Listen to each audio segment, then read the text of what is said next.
I don't know and no. So I don't know. I don't think there's been. What? Bro, what are you talking about, man? Can I ask you a follow-up on Angola?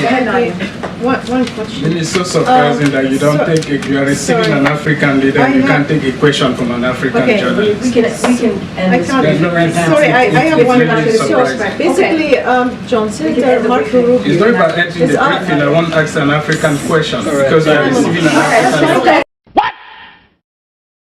Question. Thank you so much. Oh my God. All right, if we can end this briefing if it's not going to be respectful here. Chris. That's what I'm saying. You are receiving an African leader and you don't take questions. Thanks, everybody. I have a question about gas prices. Thanks, everybody. Can we do one about the falling gas prices?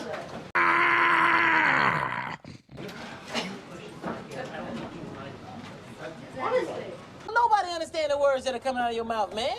Really quickly, Chris, I gotta go to the back too. What impact has the shooting the Hamas is taking credit for in Jerusalem had on the efforts to extend the humanitarian pauses? And is the U.S. goal to turn these pauses into a more permanent ceasefire? Is that the overall trend line that the U.S. is going for? I don't know and no. So I don't know. I don't think there's been. What?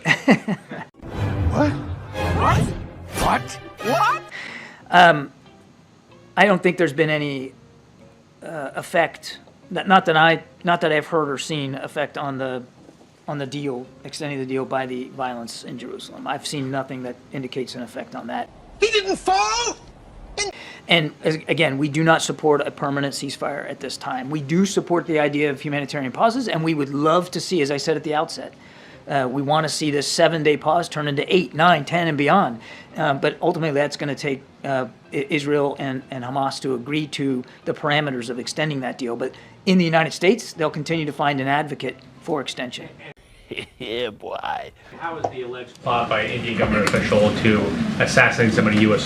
soil? How has that affected U.S.-Indian relations?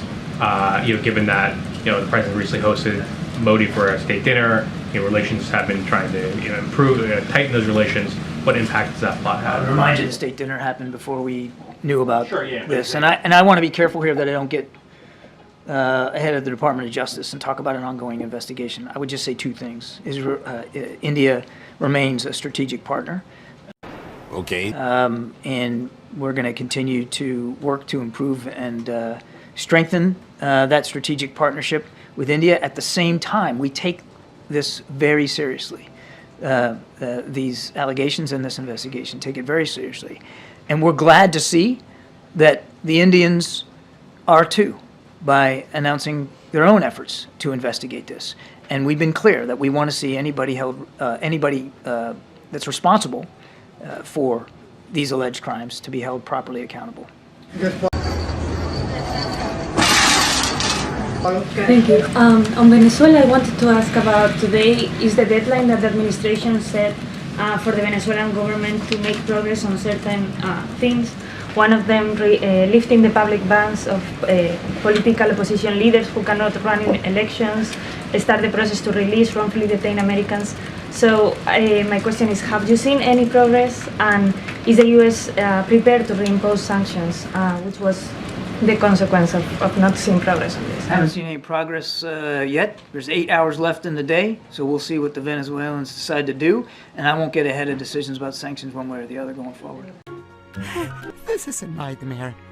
Thank you. I have a few questions about Angola. As you know, this exciting libido corridor runs through a part of the DRC that's been embroiled in secessionist, violent conflict since 1960. Can the libido corridor work without peace in that region? And then to that point, how is the White House supporting President Lorenzo in his work as AU peace envoy to bring about peace? And then also, how is the administration engaging bilaterally? You know, I'm on a time clock here. This is the second to last one. Sorry. I should write these down. Administration engaging bilaterally and multilaterally with Great Lakes leaders to bring about peace. And then finally, what's the president's message to President Lorenzo about his country's poor human rights track record? So, look, I'm going to try to boil this down. Otherwise, I'm going to be in big trouble. So, It's the president's time. Exactly. Me too.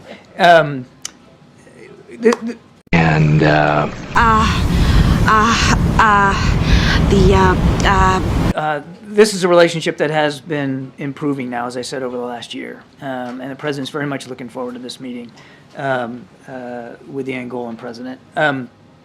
There's a lot of ground to cover. So we never shy away from talking about human rights. The president routinely brings that up. I won't get ahead of the president, and we'll have a readout. But he never shies away from talking about human rights when he's talking to foreign leaders. Bunch of fucking bullshit. Number two, we welcome President Lourenco's efforts to foster peace. I said that at the opening statement. His efforts on the continent to improve peace and security and stability are welcome. And I'm absolutely certain that the two leaders will talk about that today and the prospects for that and where that's going, including in the DRC. And number three, on the libido corridor, the president's very excited about this. This is a real landmark effort as part of PGI and helping lower and middle income countries find sustainable investments in their infrastructure that can not only create jobs but also open up economic opportunities, in this case, all across that southern part of sub-Saharan Africa. So it's very exciting, and we're gonna keep pushing forward with it. Whew. Now I feel better.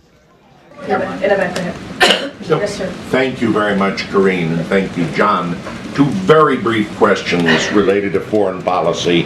One, has the president had discussions with Speaker Johnson akin to those he had with Speaker McCarthy about the supplemental on Ukraine standing alone, and is the price tag on it 60 billion or 47 billion at this point? I have to get back to you on whether there was a specific conversation with the speaker on the supplemental. That said, we have had numerous discussions and briefings with members of Congress and staff members about the importance of the supplemental and moving on all four of those buckets. Sana all. Israel, Ukraine, the Indo-Pacific, and border security. We want to see them act as quickly as possible on that. And the total numbers are on the web to see, but. Yeah. Ready to refer for that.